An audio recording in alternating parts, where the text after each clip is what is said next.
Welcome to the Haunted Hour, where nightmares come to life. Tonight's story isn't just a tale, it's a real case, documented, investigated, and to this day, unexplained.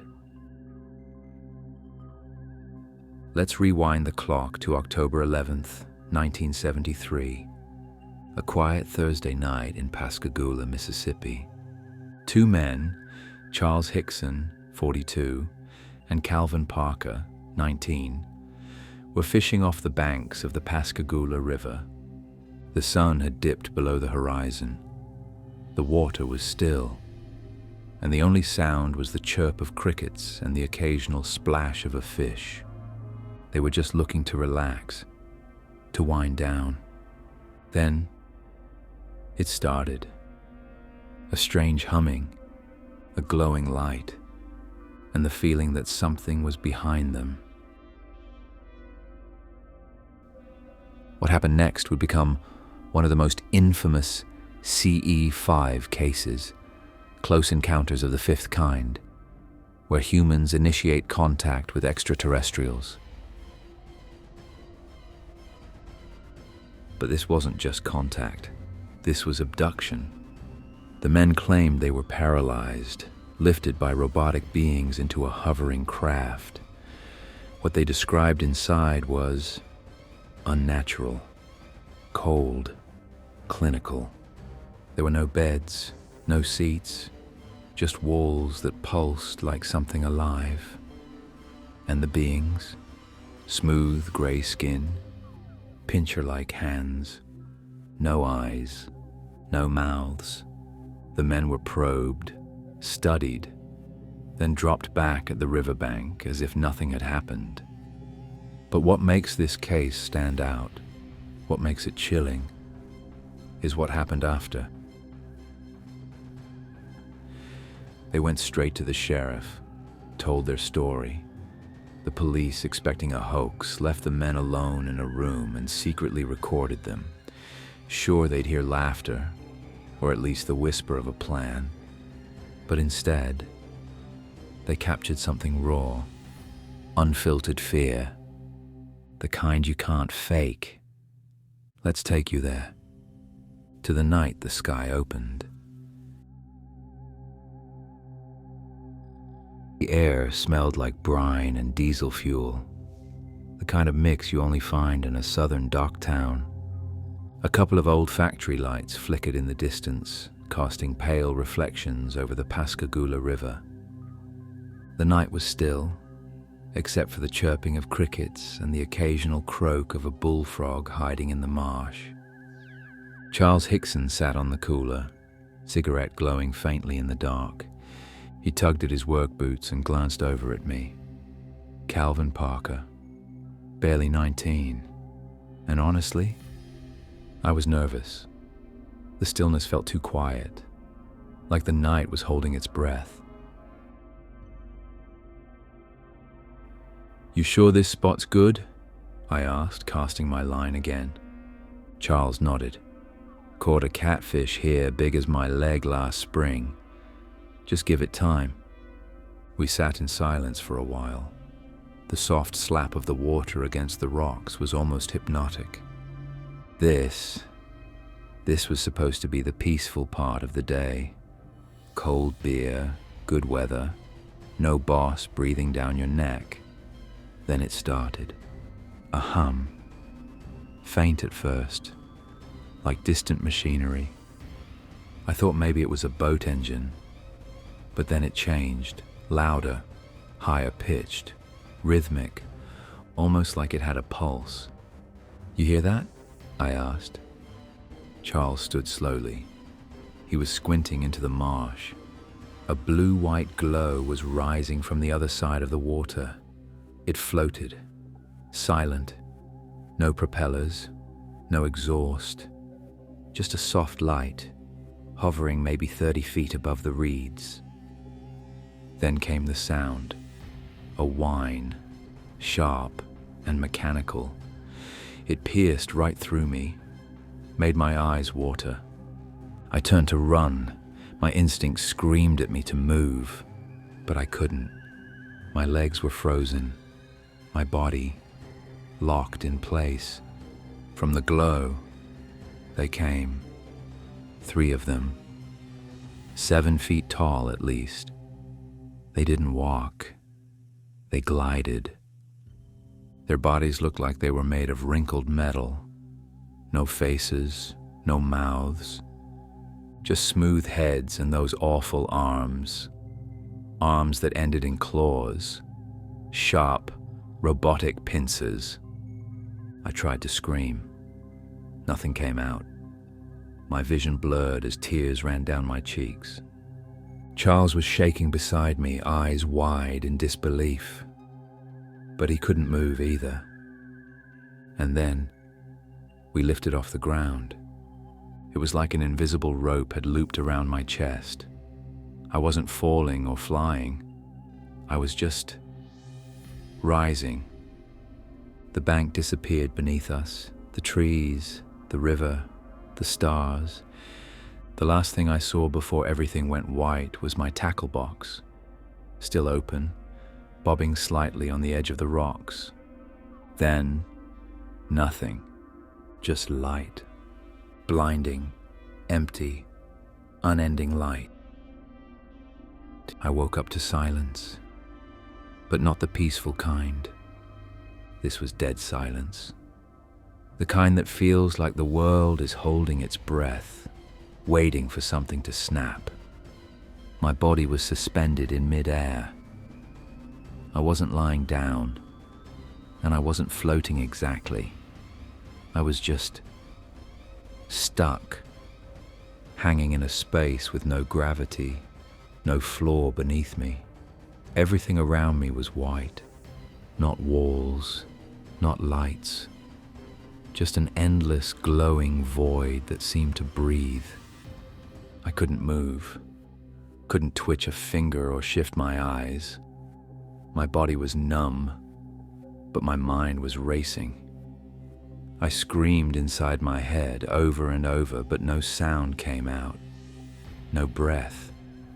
It was like being trapped in a body that wasn't mine anymore. Then I felt it, cold metal on my skin, a pressure on my chest, something tapping, probing, brushing down my arms and legs like invisible fingers. I tried to jerk away, but I still couldn't move. Panic clawed its way up my throat, and that's when I saw it. The figure. It hovered silently in front of me, head slightly tilted. Its body was gray and shiny like wrinkled steel or the skin of a machine. No face, no eyes, no mouth. Just a featureless dome and arms that hung too low, ending in pincers that clicked quietly as they opened and closed. I wanted to look away, but I couldn't. Then, like a knife through my skull, a voice slipped into my mind. "Do not fear." But then something shifted. The voice changed. It wasn't the same cold whisper. This time, it sounded like my mother. "Calvin, it's okay, baby. Don't cry." I wanted to believe it. I needed to. But it wasn't her. It was using her voice. Like it had pulled it from one of those memories it ripped out of me. And that's when I realized they didn't just study us. They understood us. It wasn't spoken. It wasn't even heard. It was felt. Like a thought I never meant to think. Cold, precise, hollow. There was no comfort in it. Suddenly images exploded in my brain. My mother's smile, a rusty bicycle, my first kiss, the funeral, my dad's fists. They weren't memories I chose, they were being taken, ripped from me. I felt them rooting around in my head, picking through the files of my life. And I hated it. I screamed against them, focused on the factory, the oil under my nails, the ache in my back from hours of labor. I pushed those thoughts forward like a shield. The figure backed away. The room shifted. The white began to flicker, dim flashes of blue and red rippling through the space like blood beneath skin. The pressure eased off my limbs and I dropped. I hit something soft and wet. The floor, it squished beneath me like raw meat. Charles lay crumpled nearby. His shirt was soaked in sweat, eyes staring but vacant. I crawled to him. "Charlie," I whispered, my voice finally breaking through. "Charlie, wake up." He blinked, groaned, reached for me, and then it all shifted again. A seam opened in the wall like a wound splitting wide. A blue light spilled through and we were pushed, gently but firmly, outward. One moment, we were inside the thing. The next, we were back on the river bank, face down in the mud. The light blinked out above us and the sky was dark again, still, normal, except nothing would ever be normal again. We didn't speak for a while. We just sat there on the river bank, too scared to move, too shocked to even stand. The world around us looked the same. Same stars, same water, same breeze. But something in me had shifted. I remember Charles eventually whispering, "We gotta tell someone." I nodded, though every part of me wanted to just forget. Pretend it hadn't happened, but it had, and it wasn't going away. We drove straight to the sheriff's office, still covered in mud and shaking. I barely remember the drive. My hands were locked to the wheel like claws. Charles kept wiping his face and muttering to himself. The station looked quiet. Just one patrol car parked outside. A fluorescent light buzzed overhead as we walked in. Sheriff Fred Diamond looked up from his desk, surprised. "You boys all right?"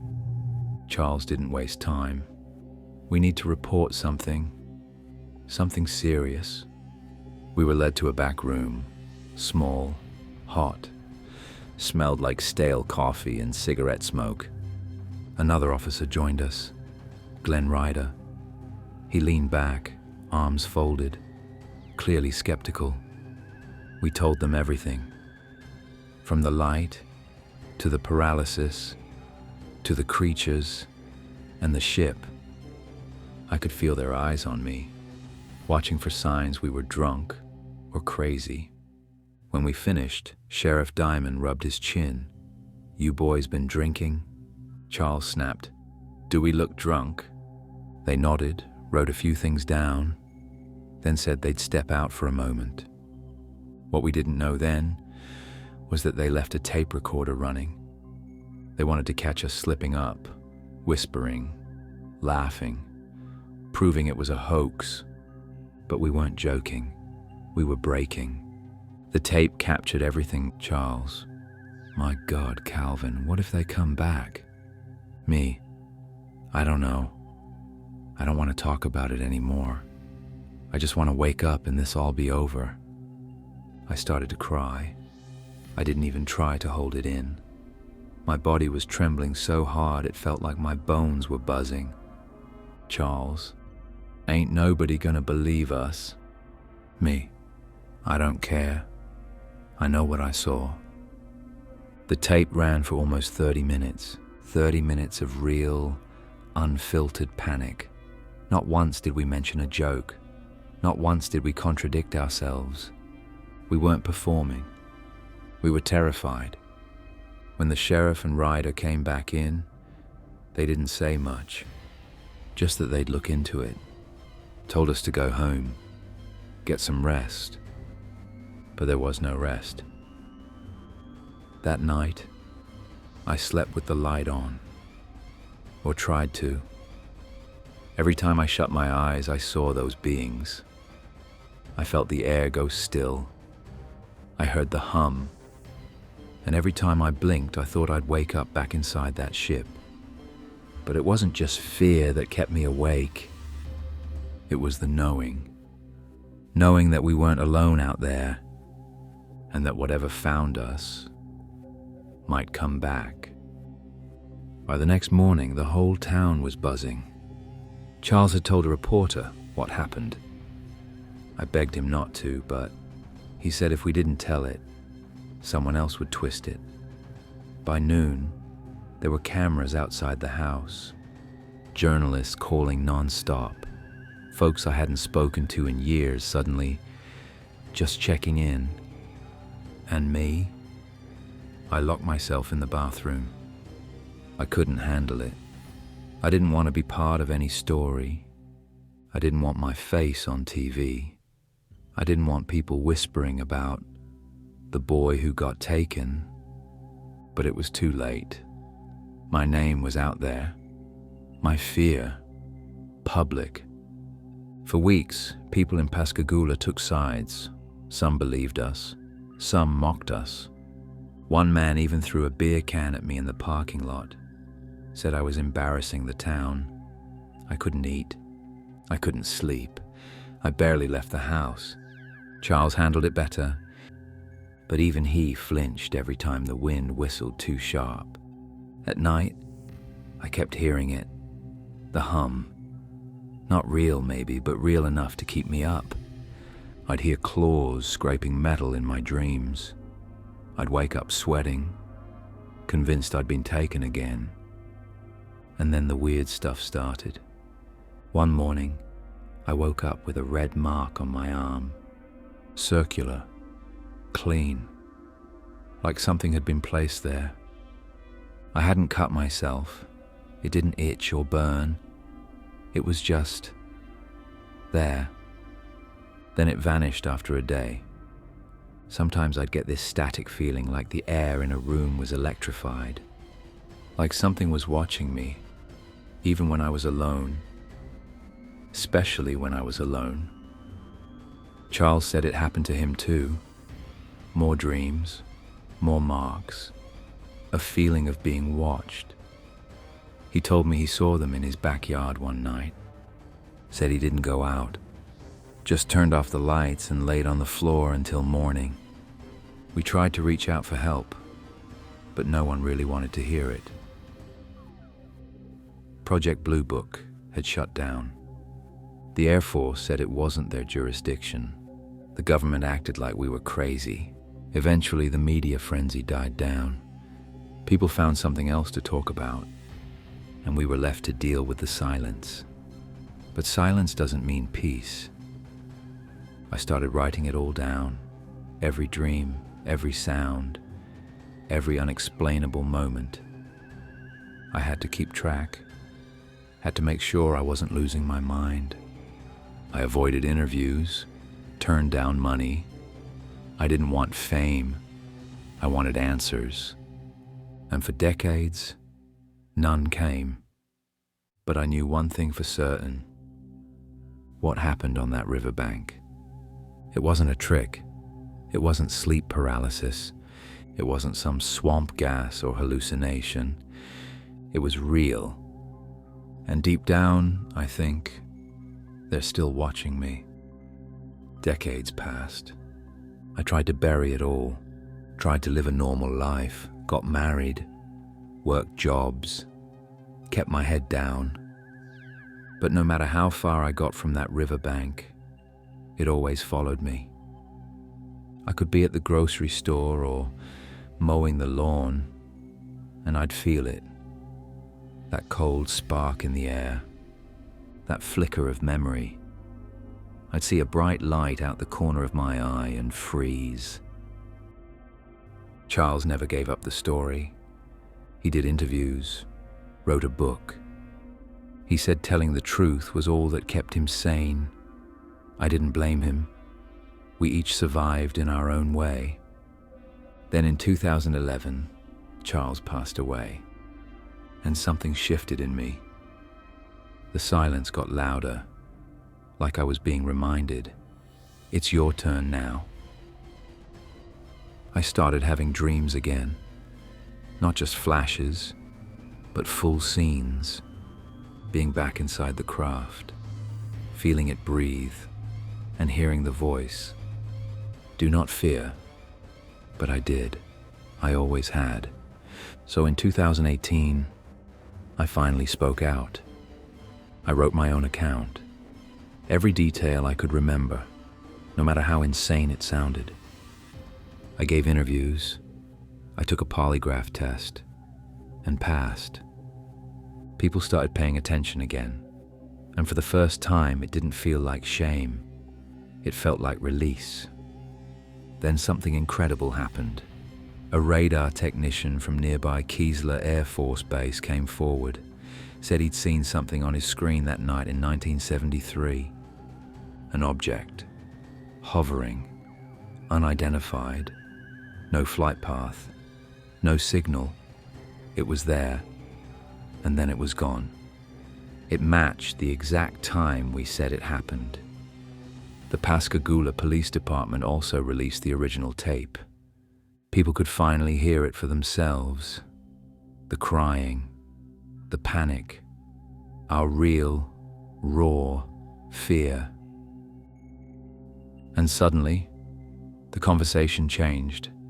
People who mocked us began to hesitate. Researchers revisited the case. Podcasts covered it. Documentaries aired. Not because we had proof of aliens, but because we never changed our story. In all those years, we stuck to the same truth. I never wanted fame. I never asked for attention. I just wanted someone, anyone, to say, "You're not crazy." And now that I'm older, I know what matters. It's not convincing the world. It's knowing what happened. I still live with it. The mark on my arm comes back sometimes, just faint enough to question, but always there when I wake up. The hum never truly leaves my ears, and the sky still makes me nervous. But I don't run from it anymore, because deep down, I think they chose us for a reason, and maybe one day, when the world's ready, they'll come back. Only next time, we won't be surprised, because we've already seen them, and we'll never forget. Would you still call them crazy after hearing that tape? Maybe you believe it, maybe you don't. But belief doesn't change what happened on the banks of the Pascagoula River. 2 men, 1 night, and a lifetime of questions. Some stories get debunked, others fade into obscurity. But this one, it never went away, because it never fit the mold. Too strange to ignore, too sincere to dismiss. And if you ever find yourself fishing alone, and the night goes too quiet, just listen. You might hear a hum, you might see a light, and you might remember this story, because they don't care if you believe, they only care that you're watching.